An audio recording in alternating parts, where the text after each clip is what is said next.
Collectors, thrifters, and savvy shoppers, listen up. Perfectly Picked Games brings you the best board game and toy deals live every week. Join our Whatnot shows on Tuesdays and Fridays at 8:30 p.m. Eastern for limited time auctions you won't find anywhere else. First timer? Use Golden Mojo to take 10% off your first purchase. Fast deals, fun finds, and big savings on Whatnot.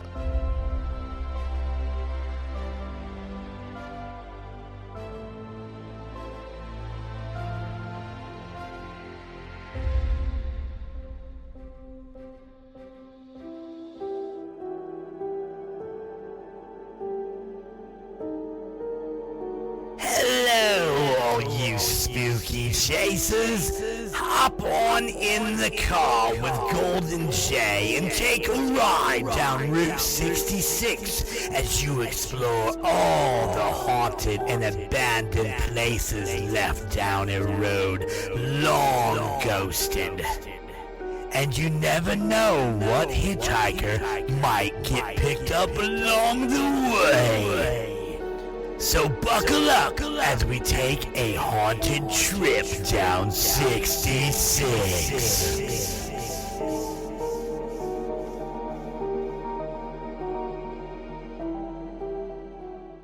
Hello, all of my paranormal freaks out there.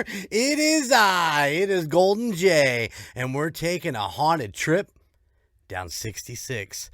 Guys, so glad you could make it back for another Saturday of hanging out with me, road tripping down one of the most haunted highways in the world.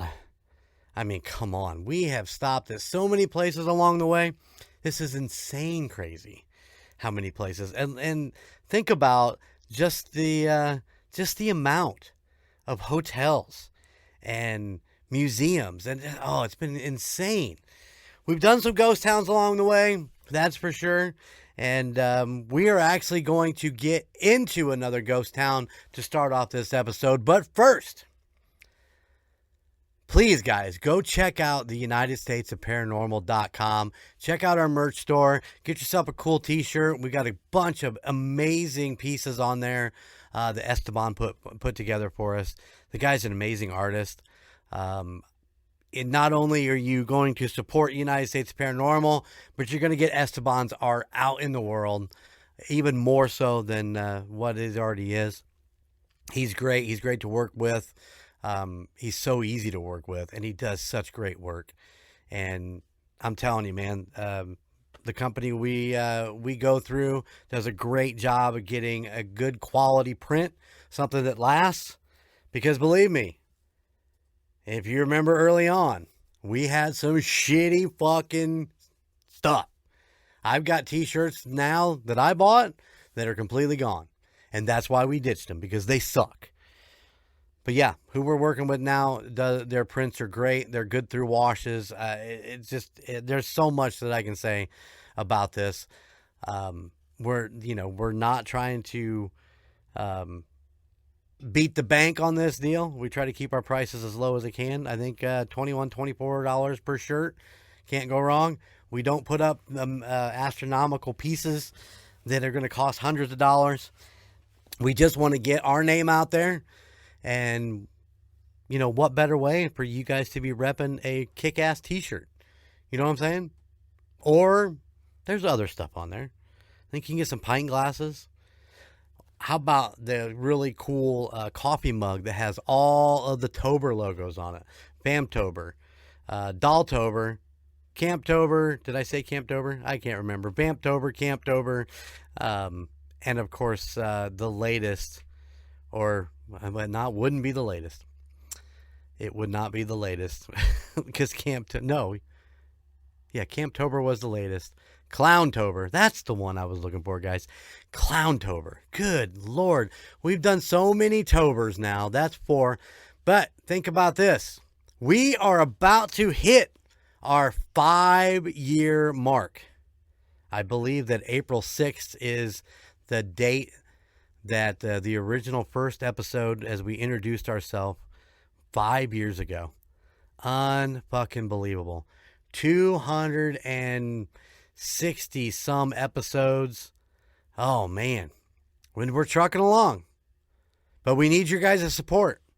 So get yourself a t-shirt or jump over to the Patreon. Check out our Patreon. We got 3 different levels you can go check out. You have the simple, easy $3. We got the $6. And, of course, we got the $12. And I'd love for you guys to go and help us out. Keep things rolling. Keep Golden Mojo Entertainment alive and kicking. We need your help. Patreon, merch sales. Or if you just feel like doing a one-time donation, you can go over to our Ko-fi account. That's Ko-fi.com/GoldenMojoENT. You can just make a one-time donation there. Any amount you'd like to. But if you join the Patreon, not only do you get all the videos, but I will send you an autographed poster. Signed by me, J-Dub, the Rocker Chick, and Just Logan. So go check that out. And, show some support and help us out a little bit. Because sure need the love. All right. Here we go. Out in the Mojave Desert, where the heat bends the horizon and the silence presses in on all sides, there is a place that feels paused. Like the world forgot to finish it. We're stopping along one of the loneliest stretches on Route 66 to explore a town that didn't just fade away, it emptied out. We are going to Amboy, California. Amboy was founded in 1883 as a railroad stop along the Atlantic and Pacific Railroad. Its purpose was simple. Service trains, house workers, and survive the desert. But Amboy truly came alive with the rise of Route 66, when it became a crucial rest stop for travelers crossing the Mojave. Gas, food, water, and most importantly, shade. Amboy was the difference between making it through or not making it through. At its peak in the 1940s and 50s, Amboy had a school, post office, church, service stations, and now iconic Roy's Motel and Cafe. Its neon sign glowing like a lighthouse in the sea of sand. But when Interstate 40 bypassed Route 66, Amboy lost everything almost overnight. Families left. Businesses closed, and the desert reclaimed what it always intended to keep. Amboy never officially died. It just stopped being used. Today, the buildings still stand. Desks still sit inside the schoolhouse. Beds remain in hotel rooms. The post office sign still hangs, sun-bleached and stubborn. And people who visit say it feels like someone just stepped out and never came back. Amboy's hauntings aren't loud and theatrical. They're subtle, oppressive, persistent. Visitors report hearing footsteps crushing gravel with no one around. Seeing lights flicker inside abandoned buildings at night. Feeling watched while standing completely alone. Sudden waves of sadness, dread, and anxiety. Voices carried on the wind, sometimes calling names. Of course, the schoolhouse is the hot spot. People claim to hear children whispering and desks shifting when there's nobody inside. The old jail and service buildings are said to feel especially heavy, as if something doesn't want visitors lingering too long. While Roy's Motel has been partially restored, paranormal stories continue, especially after dark. Security personnel have reported motion alarms triggering repeatedly in empty rooms. Doors that were locked are sometimes found open. One caretaker said he heard a radio playing faintly inside the cafe, music from decades ago, when the power wasn't even connected. Several photographers caught capturing nighttime shots claim shadow figures appear in their photos, standing just outside the reach of the neon glow. One Route 66 traveler said she felt compelled to stop in Amboy at dusk. While photographing the post office, she distinctly heard her name whispered from behind her. No one was there. Her car door was open, though she swore she had closed it. Another visitor camping nearby reported seeing a man standing near the schoolhouse late at night. When approached, the figure faded into the darkness without a sound.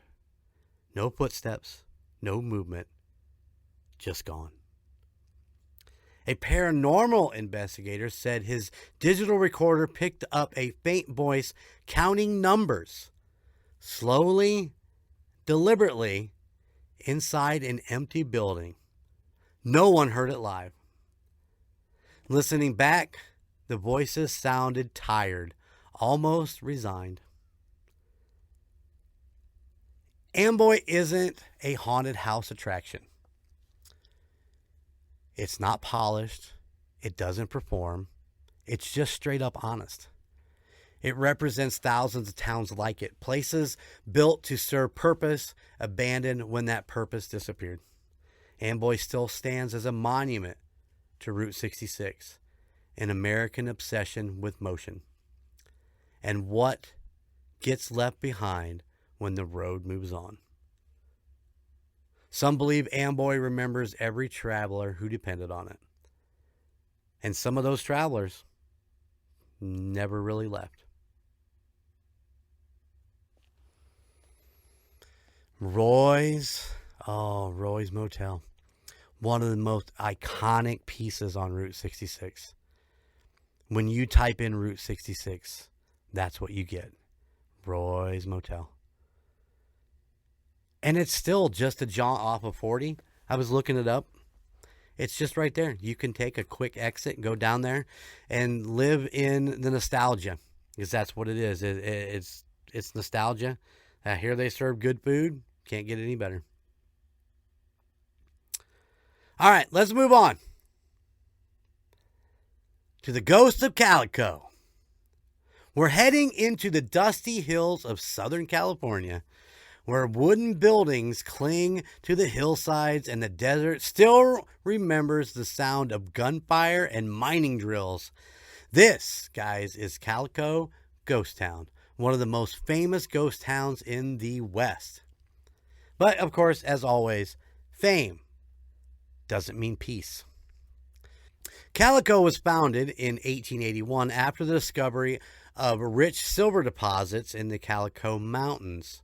Within a few short years, the town exploded to over 3,500 residents, boasting more than 500 mines, saloons, gambling halls, and of course my favorite, brothels. Calico had everything except stability. The town was rough, violent, and it was fast. Shootings were common, alcohol flowed freely, and many miners died young from accidents, disease, or fights that just went too far. When silver prices collapsed in the mid-1890s, Calico collapsed with them, and by the early 1900s, it had mostly been abandoned. Another boom town swallowed by the desert. Unlike most ghost towns, Calico never fully vanished. In the 1950s, Walter Knott of Knott's Berry Farm fame began restoring the town. Today, Calico stands as a historical landmark carefully rebuilt to preserve its past. But of course, restoration does not erase memory. Some believe rebuilding disturbs spirits that were perfectly content remaining unseen. Calico is widely considered one of the most haunted locations in California.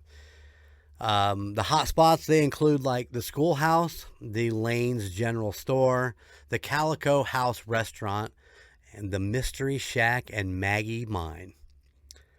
Apparitions would show up in period clothing, disembodied footsteps on wooden walkways, doors opening and slamming shut, sudden cold spots in extreme heat, and of course, children's laughter after closing. Security guards and staff frequently report activity after hours when the town is supposed to be empty. The most well-known spirit is Calico Maggie. She's believed to be the ghost of a woman who lived in town during its mining days. Witnesses describe her as friendly, curious, and often playful. Visitors say Maggie appears in photographs as a full-bodied apparition or a transparent figure near the schoolhouse or even the residential buildings. Children are especially drawn to her, sometimes waving or talking to someone adults can't see. Many believe Maggie watches over the town. Well, yeah, she's like, if she's there, she's there. A former night security guard reported seeing a woman in a long dress standing near the schoolhouse. When approached, she smiled and vanished into the wall. One paranormal group conducting an overnight investigation captured an EVP of a woman softly humming a lullaby inside an empty schoolhouse. A visitor claimed her hair was gently tugged while browsing the shop. Thinking it was a prank, she turned to confront the person behind her, and there was no one there. Another guest photographing the cemetery noticed a shadowy figure appear between two headstones.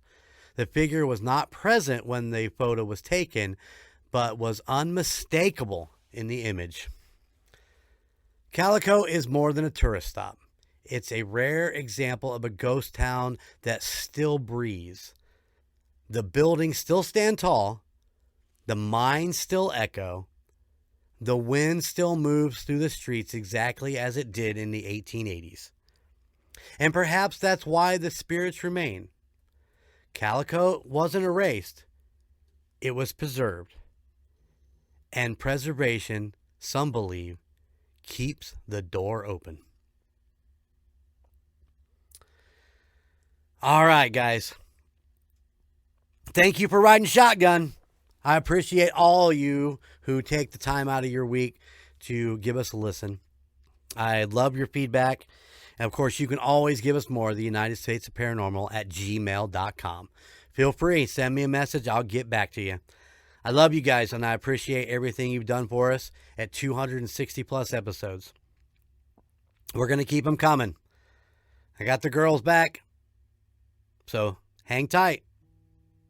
All right. Until next time, keep it spooky, and I'll see you on the other side. Thank you for listening to the United States of Paranormal podcast. Check us out at theunitedstatesofparanormal.com, where you can find our Spotlight of the Month, Fan of the Month, and all of our amazing merchandise.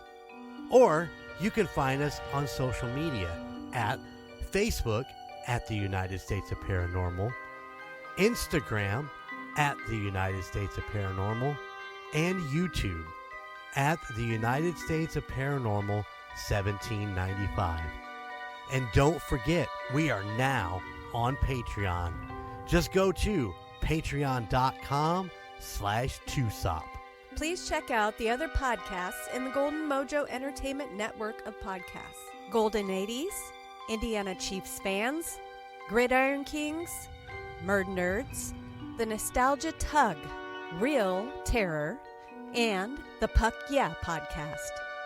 But you can still find Golden Image Podcast, A Quart of Books and Booze, and The Call Guys, wherever you stream your favorite podcasts. And if you have a location or a story that you would like for us to check into, please email us at the United States of Paranormal at gmail.com.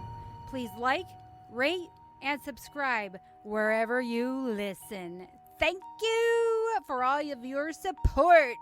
Bye.